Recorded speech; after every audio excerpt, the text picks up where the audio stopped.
പ്രശസ്തി ആഗ്രഹിക്കാൻ പാടുള്ളതല്ല. എല്ലാവർക്കും അങ്ങനെയാണ്.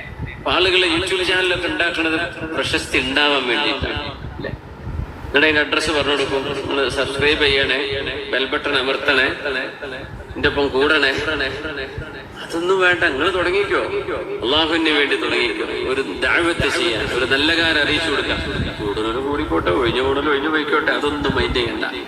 നിങ്ങൾ ചെയ്യുന്നത് പടച്ചവന് വേണ്ടി ചെയ്യുക. എന്തായി പോവരുത്.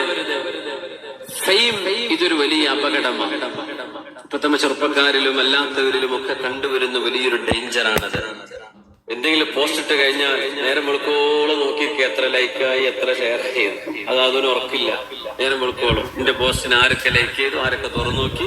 ഇപ്പൊ വാട്സപ്പിലൊക്കെയാണ് ഇപ്പൊ സ്റ്റാറ്റസ് വീഡിയോ അല്ലെ, സ്റ്റാറ്റസ് ആരൊക്കെ നോക്കി. അതൊരു അസുഖമാണ്. ഇതൊരു അസുഖമാണ്. ഇത് ഫെയിമിന്റെ അസുഖം തന്നെ പറയാം. ഫേമസ് ആവാനുള്ള അസുഖം. ഞാൻ അറിയപ്പെടണം, എന്റേതെല്ലാവരും കാണണം, എന്റേതെല്ലാവരും കേൾക്കണം. ഇതൊരു വലിയ അസുഖമാണ്. അള്ളാഹു ശിഫ കൊടുക്കട്ടെ. പെണ്ണുങ്ങൾക്കൊക്കെ ഉറക്കം വരില്ല. ഞാൻ ഇക്കണക്കിന് ഒരു സ്റ്റാറ്റസ്, എന്റെ സ്റ്റാറ്റസ് ഓള് നോക്കിയില്ലല്ലോ, അപ്പോൾ എന്റെ ശത്രു എന്നെ ഉറപ്പിച്ചു. ഇതൊരു അസുഖമാണ്.